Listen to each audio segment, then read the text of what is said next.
All right, we are live. We're going. Formula One, week 11 of F101. It is the Austria GP preview. Just the preview this week.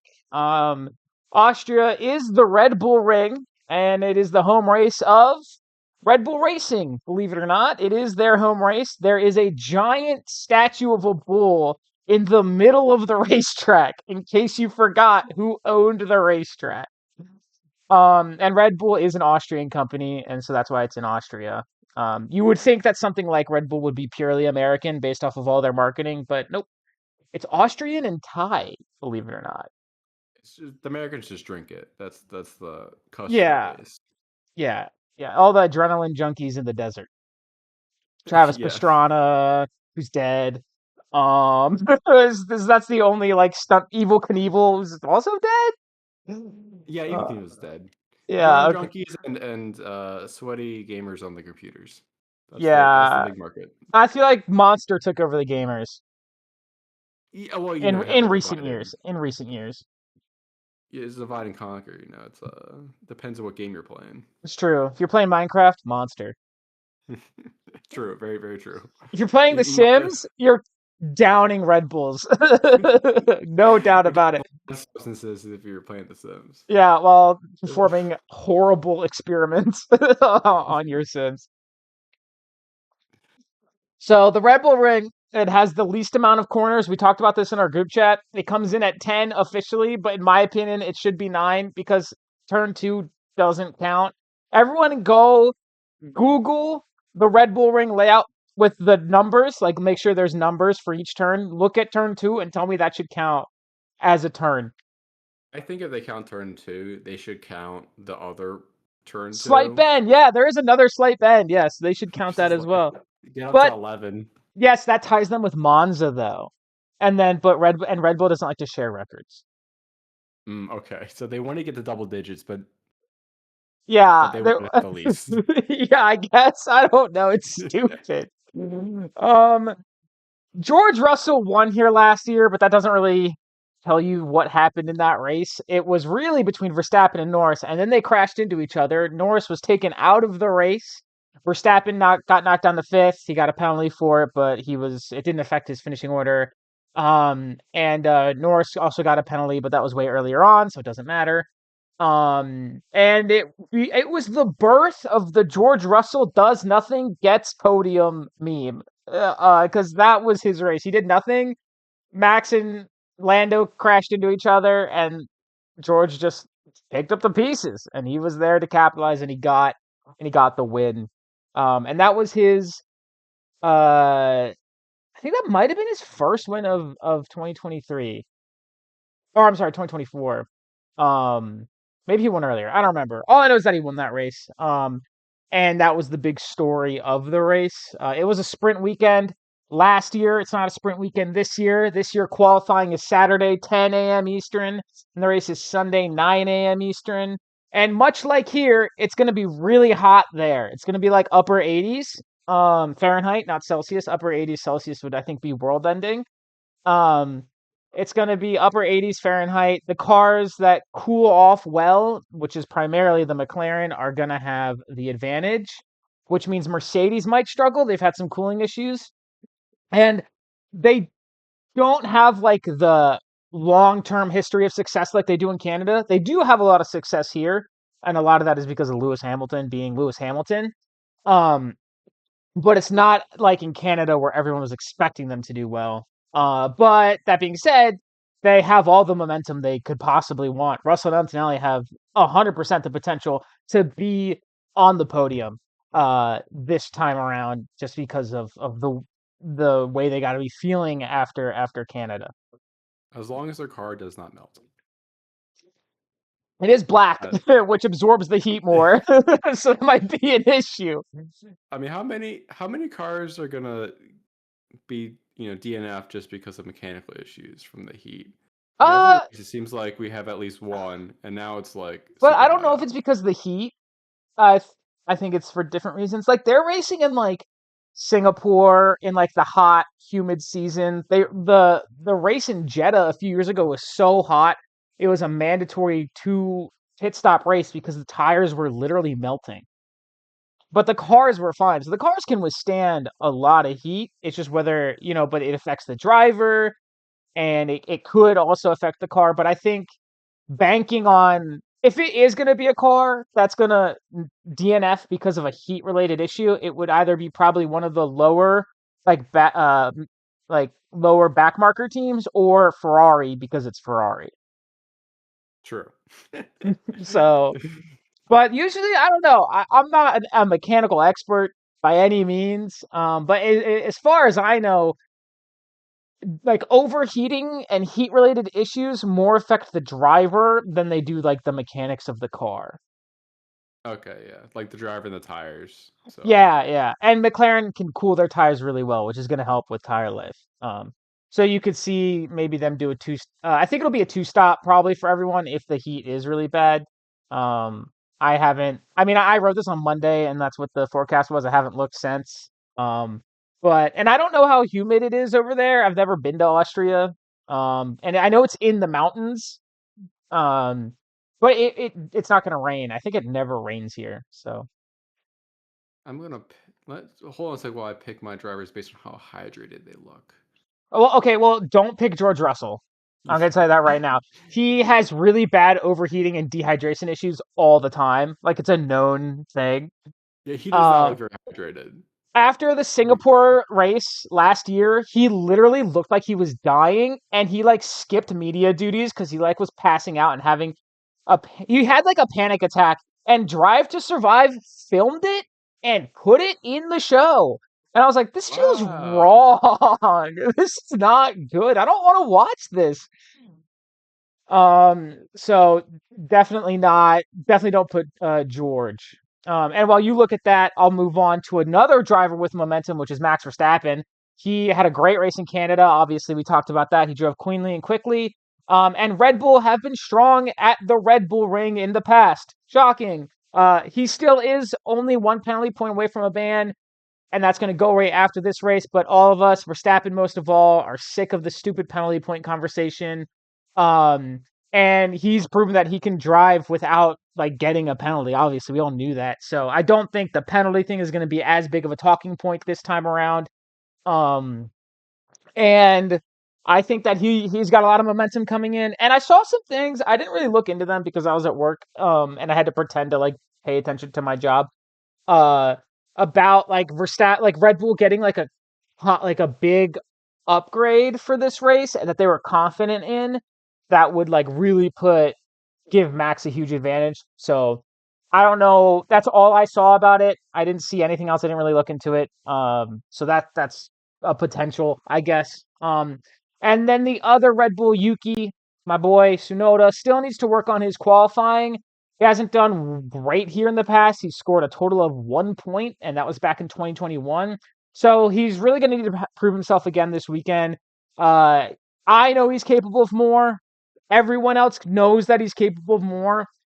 It's just, it's been a rough time, but it does highlight the issue within Red Bull right now that the car can't be driven by anyone that's not Max. It's like so suited to his driving style, and he's just that good that a bad car he can outdrive, whereas everyone else everyone else proven uh cannot, which is doing Yuki a little bit of favors because you can kind of like write off some of the issues that he's having as a car issue. Although I will say his qualifying does need work. Um, and as a fan of his, I am confident in saying that he needs to work on the qualifying a little bit. The front runners of this race are obviously going to be McLaren, like I mentioned. They've been the front runners all year, and then they have really good cooling in their tires. But a lot, I think, is going to depend on how Norris reacts to this crash in Canada, especially because of what happened here last year, where his race ended due to a crash. I think he's got three options. He can drive a little more reserved, a little more cautious, maybe a little like not necessarily slower, but maybe not try and put up as hard of a fight. He could fight really hard, go really aggressive to prevent Piastri from taking a lead greater than 25 points, which is like one race win. Or just continue to do what the team have been doing all year, and that's just driving really well, really fast, relatively clean and mistake free, and just be Lando Norris, which is kind of what he needs to do. And we won't know his attitude until we see him on track in qualifying, because you can do whatever you want in practice, and it's not really your practice mentality and your race and qualifying mentality are probably going to be very different. So we won't know what Lando shows up. But if I had to guess, it's probably just going to, do what they do. And, hopefully just go for the 1-2. Honestly, I think he has a really good chance to win. Even though for Piastri, this is a great time to cement himself as the true favorite for the Drivers' Championship. Beating Norris again would be a huge momentum shift going into Silverstone. But Norris has done amazing in Austria in the past. Aside from last year, he's done really well. He got his first podium of his career back in 2020 in McLaren. That was not great. That was a really exciting race. Oh, excuse me. That was a really exciting race to watch. Like a younger Lando Norris in McLaren that was bad. The way he got into the podium and fought up the field, it was a really well deserved podium. It was very exciting. And 5 years ago, I didn't know that I would become such a McLaren hater that I am today. Um, and it was a good podium, and he deserved it, and he's done really well here, and he probably will do very well here in the pass or again rather. Uh, Ferrari, could go. Yeah, McLaren showed a little bit of weakness last race. I mean, even if the crash didn't happen, Mm-hmm. a 1-2 didn't seem possible. So this is their chance to either come back and say, hey, last race was a fluke. We're still dominating. We're keep on dominating the rest of the season, or maybe last race wasn't a fluke and there's actually someone figured out an advantage, or everyone figured out an advantage, then they can actually start racing against the Papayas. Yeah, I think it's likely that last week was a fluke. And combined with Mercedes doing really well here in the past, it just suiting the Mercedes car, and Max Verstappen driving out of his mind.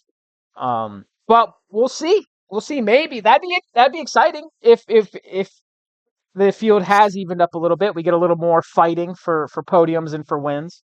Speak it into existence. The Mercedes will still be good. I mean, Max has been fighting the whole time, That's so it's true. really just the Mercedes that changed. Yeah, and every once in a while, Ferrari. Yeah. Speaking of the Ferrari, um, they have a lot of work to do, more than any of the other three top teams, because we're almost halfway through the season, and whatever they're doing, it's not working. Hamilton, Ferrari, Leclerc have had mixed results in Austria in the past. They've had mixed results all year, but it's not like they're going into the weekend expecting to be bad, but I don't think they're expecting to win, probably. The problem is kind of in the car. It's kind of in communication during the race. It's kind of during strategy. It's mainly a big upper management in Ferrari where they don't let the team develop. Like, there's a lot of talk of Vasseur getting canned, but he's only been there for 2 years. So he hasn't been able to really develop the team and build up the team because of the high expectations. I'm not sure they have the car to deliver a podium, given that both of Leclerc's were off of a Red Bull penalty and a Red Bull complete meltdown. So they may just have to get lucky, which worked for Russell last year. I mean, he got the win. But no matter what happens with Ferrari, we will all be watching for the inevitable radio meltdown and the They just breakdown have of no communication. they've had no real success this year, have they? I mean, to me, as someone watching it for the F1 for the first time, it seems like they're a solid upper midfield team, but that's not what they're supposed to be. Yeah, So it would be very surprised. I've never seen Ferrari win. I see them get compared to the Dallas Cowboys a lot. Yeah, it feels like that's The exactly what it feels like. the So the popular way. yeah No, never. the popular team that used to be really good and now gets kind of close and then just it falls apart. Who's Dak Prescott? Charles Leclerc? No, Charles has so much more sauce than Dak Prescott. I don't think anyone there is no Dak Prescott comparison. But you know, you could probably compare Jerry to the owners, but I don't want to get into it. I don't know the owners of Ferrari that well. Like, I don't know what they're like. And unfortunately, I know way too much about Jerry. Did the owners of Ferrari show up to to some protests back in the 50s I don't think so. with But observers. the owners of Ferrari, if they had a way to block the sun out of drivers' eyes in Monza, they wouldn't do it. You know what? You know what? They're pro environment. That's what Yeah, that means. we know where the sun is. Crazy thing to say. Anyway, what a saga. Yeah, so that's the general comparison in terms of like American football is Ferrari is Dallas. Speaking of radio meltdowns, Albin has had gone off on his engineers the past like 4 races in a row. So, do we think he's going to have another one? Probably. He's really gone through hell in that Williams the past few weeks. And for a team that started out so strong, they fell off crazy in Spain and had a slight fall off before that in Imola. Um, Despite all that, the team just signed Valls, their team principal, to a long-term deal. So they clearly trust his vision. They value like the stability of like even though like we're having a little bit of a down moment, we're gonna retain our people. We wanna, we trust what he's doing. We want to stay stable. And he has really brought the team up. Like they were horrible, and then this year they're actually like decent. Um, They're but like they're like the midfield Ferrari right now in the sense that they should be proud of what they're accomplished so far, but because they accomplished a good amount earlier in the season, now mhm, that they're back to where they're supposed to be and what expectations were, now they're mad. Like we know what right. we can do. Why aren't we doing it anymore? There But if also they does just again, seem there does seem to be some strategy issues. yeah, it's just that if strategy issues, and if you didn't have strategy issues, you'd still get 15 Mhm, P15. It's like, oh, who cares? But you right. can get P5. Mhm, It's like, oh, now we're getting P15. This hurts way more now that I actually have expectations. yeah. Um, And because Albin was getting into P5, but Sainz hasn't really been able to match that. He's kind of been like relegated to fighting for 10th every weekend somehow. And I don't know if that's just he's still not like with rocking with the car or whatever. Because we everyone knows Sainz is capable of more. He's a multi-race winner, so it's not like it's like obviously like it's probably a car issue and an adaptability issue more than a Sainz issue. Like it's not like Science forgot how to drive. It's more just it's probably other factors. And he's not as mad as Albon because he hasn't had that success. So he has no expectations. That's true. He's He's just probably like, still whatever. depressed from getting dropped from Ferrari. He's like, I get 1 or 2 points. That's completely fine. I don't know what P5 tastes like this year, so I don't care. Just one day, I'll keep on waiting. One day it'll work.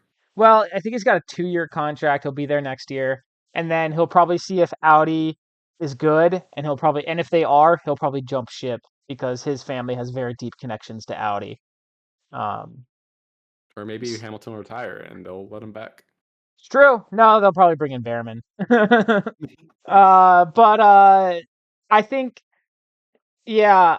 I also think Albin, like if you think about it, if Signs leaves Williams, any other team with an opening is gonna jump at the chance to get him. Whereas Albin, it's probably it for him. So that A lot could more be like stakes, why yeah. he's a little more emotional. I don't know if emotional is the right word, but maybe he's got a little more invested into it. Whereas and in Yeah. Signs, everyone expects him to potentially jump ship anyway. So Yeah, and he can just blame the car. I mean, he as long as he doesn't get P20 every race. right, and he hasn't. Yeah, so he's like, I'm fine. I'll just wait it out. Yeah, and he's Alvin made has no to, glaring issues, like no major mistakes aside from Australia. yeah, and Alvin has to fight for that job. Yeah. Uh, and if they go back to what they were doing before, any team would have him. But if they're doing what they've been doing the last 4 races, he's not going to have a job. Yeah, right. So we'll see. I do think Williams will probably get back up. I think they'll get over it, but right now it's definitely rough. And there's no break between this week and next week. So if it's rough this week, it could be a rough next week, especially because it's Silverstone And when we do the Silverstone preview, I'll go through whose home race it is, but it's most of the grid. It's like every team, and then like half the drivers. So we'll be watching Williams with great interest.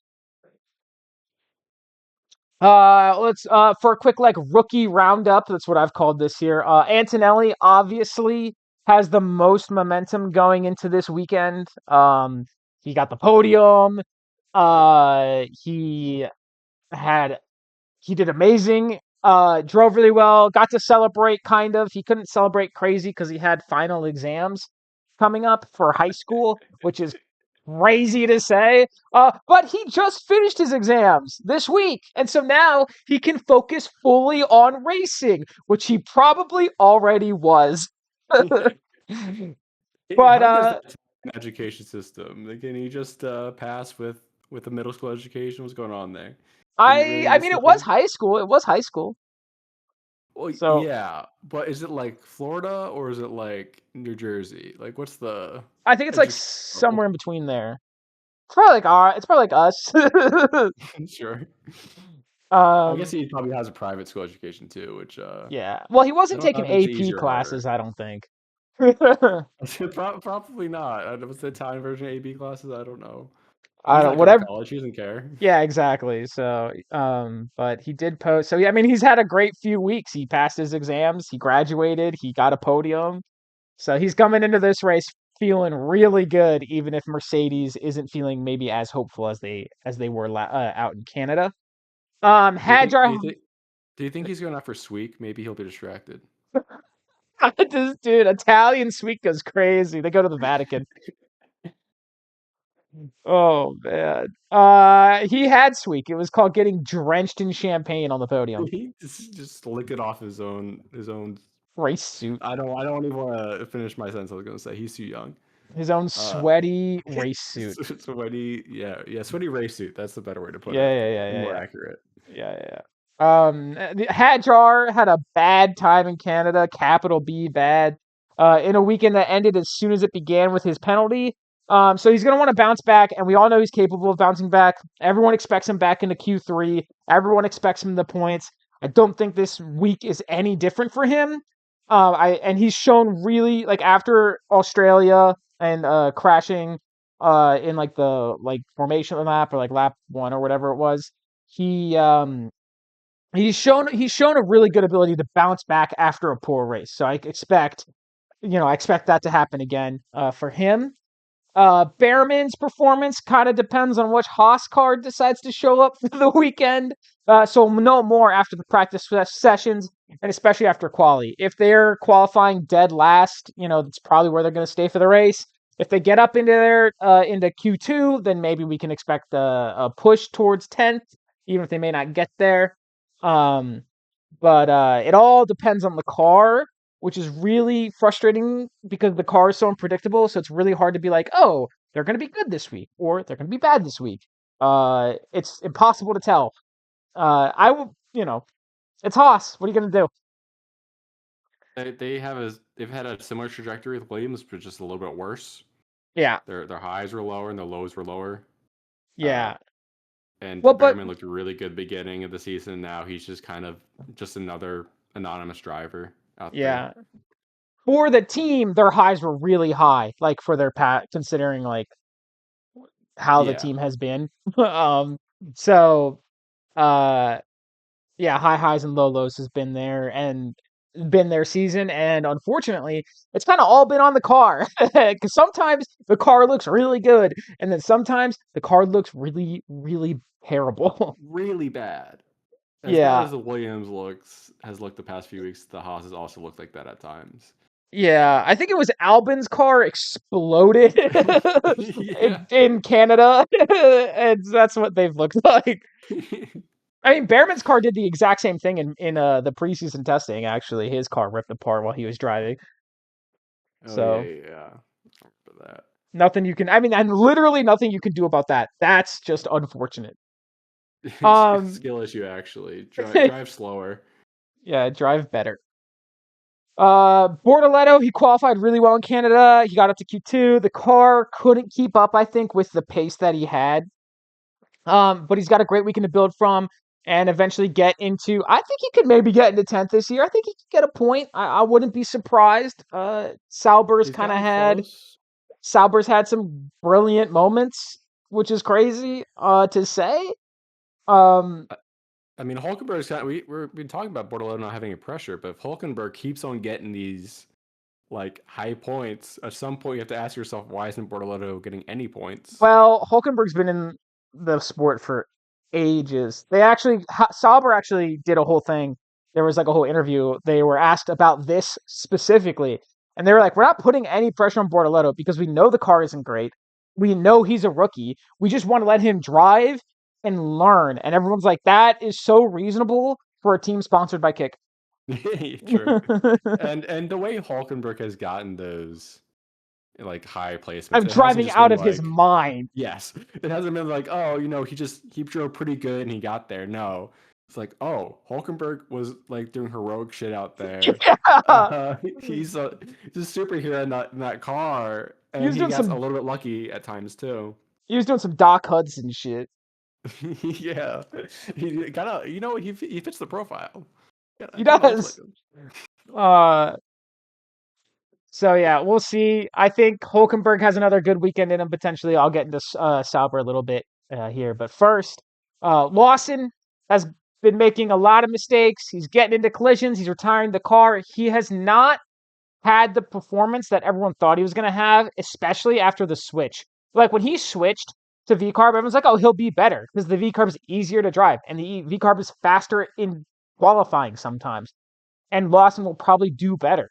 But he hasn't, and he's capable of doing better, but he just hasn't gotten there, which is rough to see, and also not great for him because he probably knows that if he continues this year, he's probably not in the car next year because His they have a best rookie they want. moments, his best moments this year have been slowing down, like driving slow, literally driving so slow that Hadjar can get a better placement. Yeah. I think it's happened twice this year, where Lawson has piloted the train, has conducted the train, so that Hadjar can Yeah. secure some points for the team. Yeah. So Lawson's been it's been a very rough year for him. Um And the final rookie, kind of, because he also raced some of last year, Colapinto, potentially on the last race of his contract. And while he outqualified and outdrove Gasly, is it enough? It's hard to say because Alpine has been uncharacteristically tight-lipped about his future and about what they're doing. There's been no rumors. There's been no news articles, which was all over the place when Colapinto replaced Doohan, and there's been nothing. So he'll probably stay with the team for longer. But I think last race helped him a lot, but also, you can only have like what, 4 drivers, right? mhm, Drive in a season. yeah. So you're really rolling the dice if you replace him now, and he comes with a lot of money. So even if you Mhm, are going to replace him, why spill the beans now and make the entire Argentinian nation yeah. mad at you when you can just wait a week and hopefully they'll be less mad.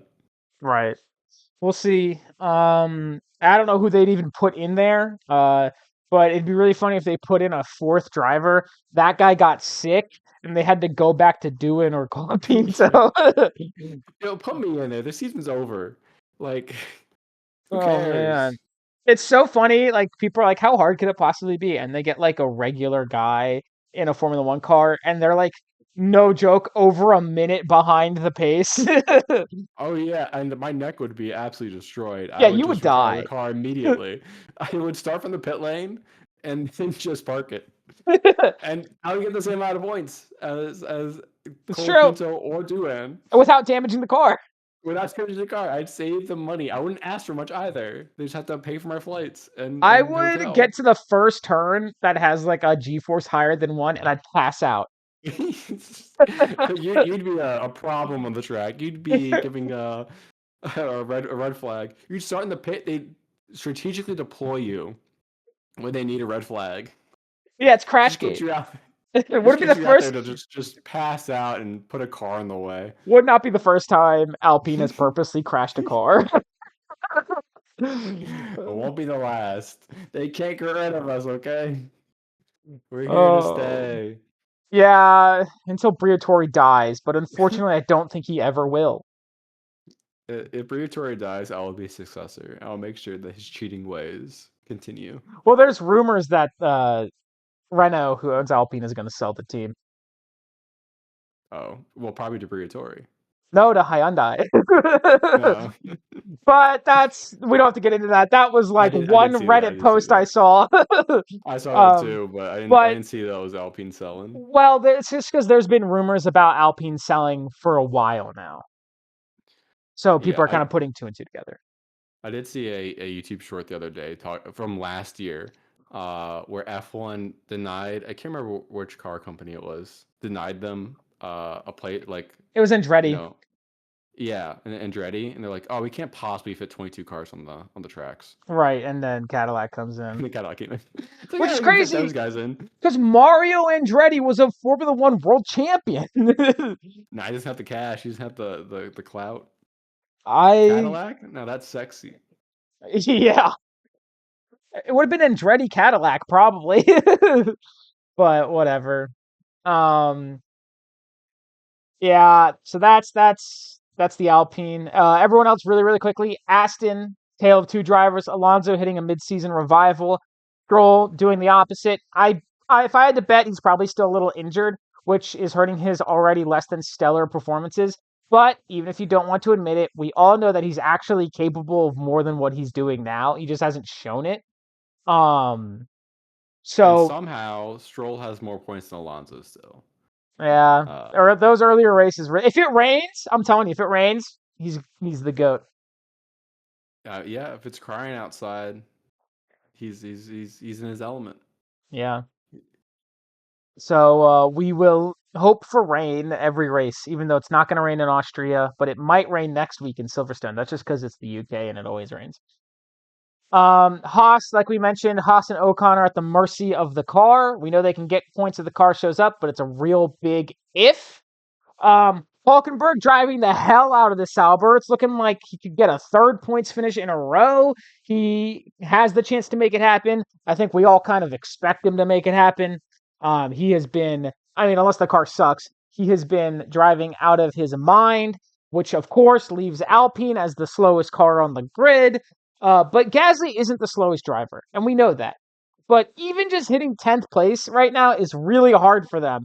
They've been struggling all year, and my theory personally is that Gasly needs to go to therapy, couples therapy with Yuki. They need to sort their shit out, and then their minds will be cleared, and they'll be able to focus on racing. That's clearly the problem. I think that's the problem. I think they both need to take a race off And and just just, fuck center nasty. themselves. Yeah, center themselves with each other. Yeah, Hopefully on Drive to Survive with cameras there. I wouldn't see why not. the unrated version. that's uh, the Christian Horner cut. it's educational, so we can show it in classrooms. It's the Christian Horner edition of the Drive to Survive. He'll be there, but he'll be sitting in the chair. Don't worry. Yeah, He's he'll got say, this. I'm in Q3. I'm close. He does say that. That was in his leaked text. He Oh uses god, Q1, 2, and 3 to describe how close he is to completion. I Isn't that don't. insane? It is insane. Oh god. Yeah, Oh, yeah. they won't even know he's there, but He'll be he'll be commentating. making those references. Also, in those texts was him talking about how he liked Cocoa Puffs and lesbians! Exclamation point. That was the whole text, was lesbians. Wow. Yeah. I mean, fuck it. Why not? Man, it was great. That was when those texts came out. That was a great day, and everyone's like, "Hey, the first race of the week of the year is tomorrow," and everyone's like, "We don't care." He's just a little horny guy. He's a real man. He's something. He's something. He's still married to Ginger Spice, so clearly he's doing something right. Married to Ginger Spice? Yeah, he's married to Ginger Spice. Oh my god. I guess he's got the bag or a bag. I think he married her before he had a huge bag. Well, now he's got a huge bag and she doesn't. So That's true. That's true. Spice Girls probably aren't making as much as they used to. no, I don't even know Ginger Spice's real name, and I was number 3 in Maryland for Spice Girls trivia back in Jerry 2018. Hollowell. Jerry You're welcome. Hollowell. Yeah, you're Thank welcome. you. In case it comes up. In case I want to claim my 3rd place title back in the state of Yeah. Maryland. All right. So that's the Christian Horner chat. That's the Austria preview. We got to go into pick the podium. Obviously, Andrew, welcome in. All right. Hey, can you guys hear me? Now I No, can. I Yes. was about to do Okay, a sorry. really bad My mic was impression, muted. so You're all you good. better be. All right, pick the podium. I've got Sam's. Nate said he would give me his tomorrow morning. He's been at work all day and he wasn't expecting to be. Although I can probably guess Norris, Piastri, Leclerc. But Yeah, probably, yeah. we'll see. But as I am somehow still leading, I will go first, and I'm going to say Piastri, Verstappen, Norris. Keep in my, you know, I'm going back to Piastri. I had Verstappen win twice in a row. I got, going back to Piastri. It's been working out for me. And I do think Verstappen is just on one, and I think he'll continue to be on one. So that is my podium prediction. Sam's is, hold on, I gotta pull it up. Verstappen, Russell, Piastri. Which I told him that's my favorite. Like, that's my favorite of the ones he's ever done so far. I think that's a solid prediction right there. I don't know if he actually read the document or if he just was like, I know these names. But I like that prediction of him It's from a him. pretty good one. That's pretty So, solid. yeah, Saying Andrew with his when you're making fun of his picks by good margin. yeah. All right, Andrew. I actually have a similar podium to Sam, but I'm flipping Piastri and Russell. So Verstappen takes the win, Piastri 2, Russell 3. All right, we got some Russell believers. I could see Nate also going for Russell. Nate's a big momentum guy. He likes who won last. It just happens that those are also his drivers most times. It's true. He has not deviated from Norris. So, and I think he'll put Norris first. If I had to guess, Norris, Russell, Piastri. That's my prediction for Nate's prediction. That's a good And prediction. I'll text it to the group chat when he picks it, when he tells me tomorrow. All right, Dave. It's up to you. What do we got? I'm looking at these boys. I'm looking at who's hydrated. Yeah, well, These you missed it, pictures. Andrew. It's going to be really hot, and so Dave is picking based on who looks like they are the most hydrated. Okay, Jesus. so Okay. I mean, And I some told him people not to pick definitely- Russell because he is got an overheating problem. Yeah, I mean Russell. I've seen Russell. Russell's not hydrated ever. Yeah. Also not hydrated. Liam Lawson not hydrated. That man looks like he's already dehydrated in this picture. Alpine boys don't look that hydrated. Fernando Alonso, I can't tell if he's hydrated or not. He just looks old. Can I throw in a suggestion? Lewis Hamilton. Well, don't spoil him on P1. I mean, I can't tell if he's airbrushed or not, but he looks fucking hydrated as hell. He looks so hydrated. He lives a very healthy lifestyle. I'm gonna go P3. Yuki Tsunoda. Yeah, let's go.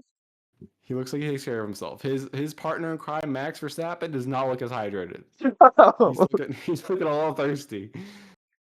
I don't want to do it, but I am. P2. This man looks very hydrated, and he always looks hydrated in everything I see him in. Oscar Piastri. Oh, he looks the same growing out as he does coming in. He looks like he drinks enough water. I think you're gonna get points this week. And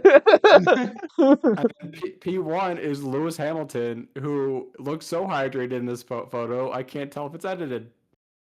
If Everything else looks pretty normal, and then Lewis Hamilton looks like he's airbrushed to hell. if you get a perfect weekend, I will cry. Because Yuki Tsunoda got podium. Let's be clear. Yes, of course. It's very little to do with my actual predictions. No, it's all Yuki. But I mean, that's so good. I like the Piastri. You could actually get in there. He could get in there. It would be your first actual correct prediction. Yeah, I've gotten a couple wrong places. Yes, you've gotten 2. I got Leclerc. You got Verstappen and Leclerc. I forgot Leclerc P2 on P3. Yeah. I was so close to Leclerc. He should have got P3. Yeah, well, if Fred Bull didn't fuck it up. Yeah. All right. That is Austria. I forgot. My mind blank. It's too hot. My brain is not working. That is the Österreich predictions. Yeah, I like that. Everyone gets hot and sweaty. Predictions brought to you by water. So Dave's predictions are sponsored by H2O. My predictions are sponsored by Monster Energy, which is one of McLaren's sponsors. Andrew's predictions are brought to us by Andrew. Yeah, that makes sense. Andrew. No. Andrew, that was the answer. Okay. Andrew's sponsoring his own predictions, and Sam's are brought to you by CTE. Wow, It's beautiful. And Nate's sponsors is brought to Nate's predictions are sponsored by being chronically late. Oh yeah. Okay. So that is Austria. We'll be here again next week for the Austria review and Silverstone preview. We're back to our normal format because there's no break in between. Silverstone is next week, and it's on it's 4th of July weekend. Which is really funny that it's the British Grand Prix. But unfortunately, there's no American driver to win. Maybe one day. But we'll all get into that next week. Thank you guys for joining. And if you're in the comments, tell us what your podium predictions are sponsored by. And make sure it's good. If you can beat me, I'll give you $1. If you can beat Dave, he'll give you $1. Confirmed. All right. Thanks for watching. Goodbye.